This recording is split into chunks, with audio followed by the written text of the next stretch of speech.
ನಮಸ್ತೆ ಎಲ್ರಿಗೂ ಕಿಚನ್ ಕನ್ನಡತಿ ಯೂಟ್ಯೂಬ್ ಚಾನಲ್ಗೆ ಸ್ವಾಗತ. ಇವತ್ತು ನಾನು ಬೇಸನ್ ಲಾಡು ಮಾಡೋದು ಹೇಗೆ ಅಂತ ತೋರಿಸ್ತಿದ್ದೀನಿ. ಅದನ್ನು ಮಾಡೋಕ್ಕೆ ನಾನು ಬೇಸನ್ ಹಿಟ್ಟು ತೊಗೊಂಡಿಲ್ಲ, ಕಡಲೆ ಹಿಟ್ಟು ಬರುತ್ತೆ ರೆಡಿಮೇಡ್, ಅದು ತೊಗೋತಾ ಇಲ್ಲ. ನಾನು ಮನೆಯಲ್ಲೇ ಅದನ್ನು ಬೇಸನ್ ಲಾಡು ಮಾಡೋಕ್ಕೆ ಕಡಲೆ ಹಿಟ್ಟನ್ನ ಪ್ರಿಪೇರ್ ಮಾಡ್ಕೋತಿದ್ದೀನಿ.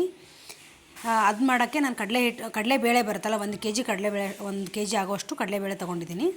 ಅದನ್ನು ಒಂದು ಸ್ವಲ್ಪ ದೊಡ್ಡ ಪಾತ್ರೆಯಲ್ಲೇ ತೊಗೋಬೇಕು. ಆದಷ್ಟು ದಪ್ಪ ತಳದ ಪಾತ್ರೆ ಇದ್ದರೆ ಒಳ್ಳೆಯದು, ಯಾಕಂದರೆ ಸ್ವಲ್ಪ ಚೆನ್ನಾಗಿ ಹುರ್ಕೋಬೇಕಲ್ಲ, ಹಾಗಾಗಿ ಅದು ಸ್ವಲ್ಪ ತಳ ಸಿಯಲ್ಲ. ಹಾಗಾಗಿ ಸ್ವಲ್ಪ ದಪ್ಪ ತಳದ ಪಾತ್ರೆನ ತೊಗೊಂಡು, ಸ್ವಲ್ಪ ದೊಡ್ಡ ಪಾತ್ರೆನೇ ತೊಗೊಂಡು ಕಡಲೆಬೇಳೆನ ಚೆನ್ನಾಗಿ ಸಿಮ್ಮಲ್ಲಿ ಇಟ್ಬಿಟ್ಟು, ಸ್ವಲ್ಪ ಟೈಮ್ ತೊಗೊಳುತ್ತೆ, ಚೆನ್ನಾಗಿ ಹುರ್ಕೋಬೇಕು. ಮೇನ್ ಏನಂದರೆ ಹುರ್ಕೊಳ್ಳೋದ್ರಲ್ಲೇ ಇರೋದು, ಸಿಮ್ಮಲ್ಲಿ ಇಟ್ಬಿಟ್ಟು. ನಾನು ಏನಕ್ಕೆ 1 kg ಪೂರ್ತಿ ಹುರ್ಕೋತಿದ್ದೀನಿ ಅಂತಂದರೆ, ಇವಾಗ ನಾನು ಅದನ್ನು ಮಿಲ್ ಮಾಡಿಸ್ಕೊಂಬರ್ಬೇಕು, ಗಿರಣಿಯಲ್ಲಿ ಬೀಸ್ಕೊಂಡು ಬರಬೇಕು. ಹಾಗಾಗಿ ಅದು ಮಿನಿಮಮ್ 1 kg ತೊಗೊಂಡು ಹೋಗಲೇಬೇಕಲ್ಲಿ.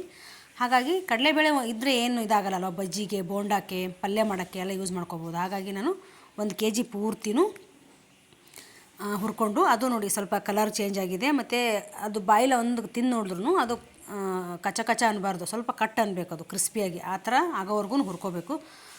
ತುಂಬ ಟೈಮ್ ತೊಗೊಳುತ್ತೆ, ಸ್ವಲ್ಪ ಪೇಷನ್ಸಿಂದ ಹುರ್ಕೊಂಬರ್ಬೇಕು. ನಾನಿವಾಗ ಚೆನ್ನಾಗಿ ಹುರಿದು 1 hour ಆರಕ್ಕಿಟ್ಬಿಟ್ಟು ನಾನು ರಾಗಿ ಮಿಲ್ ಮಾಡಿಸ್ಕೊಂಬಂದಿದ್ದೀನಿ, ಸಣ್ಣಗೆ ನೈಸಿಗೆ ಪೌಡ್ರ್ ಮಾಡ್ಕೊಂಬಂದಿದ್ದೀನಿ. ಅದು ಹಿಟ್ಟಂತೂ ರೆಡಿ ಇದೆ. ಇವಾಗ ಅದು ನಾನು 1 ಲೋಟದಷ್ಟು ತೊಗೊಂಡಿದ್ದೀನಿ. ನೀವು ಎಷ್ಟು 1 kg ಅಂದರೆ 1 kgನೇ ಮಾಡ್ಕೋತೀರ ಅಂತೇನು, ನಿಮ್ಗೆ ಎಷ್ಟೆಷ್ಟು ಬೇಕೋ ಅಷ್ಟೇ ನಿಧಾನಕ್ಕೆ ಮಾಡ್ಕೋಬೋದು. ಮತ್ತು ಡ್ರೈ ಫ್ರೂಟ್ಸಲ್ಲಿ ನಾನು ಗೋಡಂಬಿ ಮತ್ತು ದ್ರಾಕ್ಷಿ ತೊಗೊಂಡಿದ್ದೀನಿ, ನೀವು ಬಾದಾಮ್ ತೊಗೋಬೋದು. ಮತ್ತು ಏಲಕ್ಕಿ ಪೌಡ್ರನ್ನ ಜಜ್ಜಿ ಪುಡಿ ಮಾಡಿ ಇಟ್ಕೊಂಡಿದ್ದೀನಿ. ಮತ್ತು ತುಪ್ಪ ಅಷ್ಟೇ, ತುಪ್ಪ ಎಷ್ಟು ಜಾಸ್ತಿ ಇರುತ್ತೋ ಅಷ್ಟು ಒಳ್ಳೆಯದು. 1/4 ಬೌಲಷ್ಟು ತುಪ್ಪ ತೊಗೊಂಡಿದ್ದೀನಿ. ತುಪ್ಪ ಎಷ್ಟು ಜಾಸ್ತಿ ಇರುತ್ತೋ ಅಷ್ಟು ಉಂಡೆ ಚೆನ್ನಾಗಿ ಬರುತ್ತೆ. ಮತ್ತು ಶುಗರ್ ಪೌಡ್ರ್ ತರಿಸಿದ್ದೀನಿ, ನಾನು ಶುಗರ್ ಪೌಡ್ರ್ ತೊಗೊಂಡಿದ್ದೀನಿ.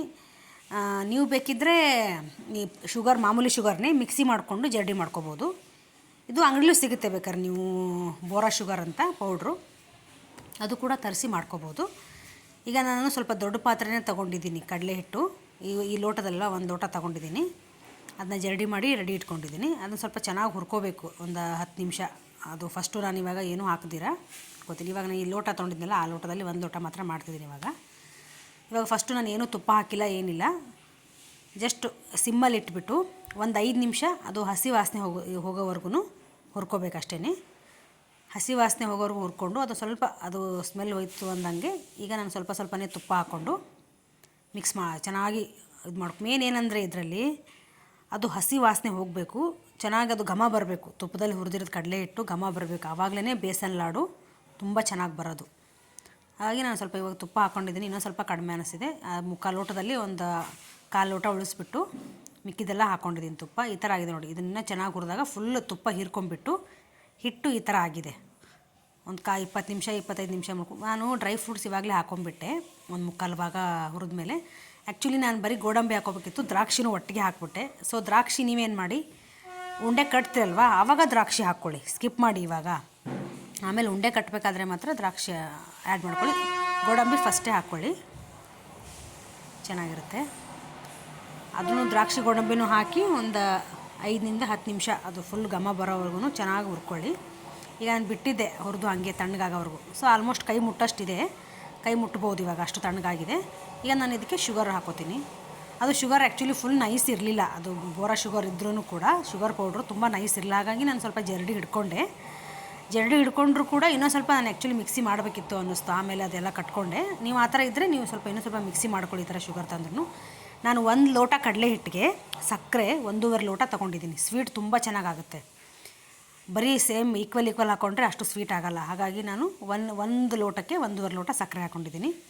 ಹಾಕ್ಕೊಂಡು ಅದನ್ನು ಸ್ವಲ್ಪ ಕೈಯಿಂದ ಸ್ವಲ್ಪ ಮಿಕ್ಸ್ ಮಾಡ್ಕೊಂಡು, ಯಾಕಂದ್ರೆ ಸ್ಪೂನಿಂದ ಅಷ್ಟು ನೀಟಾಗಿ ಮಿಕ್ಸ್ ಆಗೋಲ್ಲ. ನಾವು ಸ್ಪೂನಿಂದ ಮಿಕ್ಸ್ ಮಾಡ್ಕೋತೀವಿ ಅಂದ್ರೂ ಸಕ್ಕರೆ ಕಡಲೆ ಹಿಟ್ಟು ಅಷ್ಟು ನೀಟಾಗಿ ಮಿಕ್ಸ್ ಆಗೋಲ್ಲ. ಹಾಗಾಗಿ ನಾನು ಈ ಥರ 2 ಕೈಯಿಂದ ಚೆನ್ನಾಗಿ ತಿಕ್ತಾಯಿದ್ದೀನಿ. ನಮ್ಮ ಊರ ಕಡೆ ಎಲ್ಲ ಇದು ಮಾದಲಿ ಅಂತ ಮಾಡ್ತಾರೆ. ಸೊ ಹಿಂಗೆ ಮಾಡೋದು, ಮುಂಚೆ ಎಲ್ಲ ನಾವು ಹಿಂಗೆ ಚಿಕ್ಕವರಿದ್ದಾಗ ಮಾದಲಿ ಮಾಡ್ತಿದ್ವಿ, ಕೈಯಿಂದ ತಿಕ್ಕಿ. ಸೊ ಆ ಥರ ತಿಕ್ಬಿಟ್ಟು ಮಿಕ್ಸ್ ಮಾಡಿ ಈ ಥರ ಈ ಹದಕ್ಕೆ ಬಂದಿದೆ ಅದು.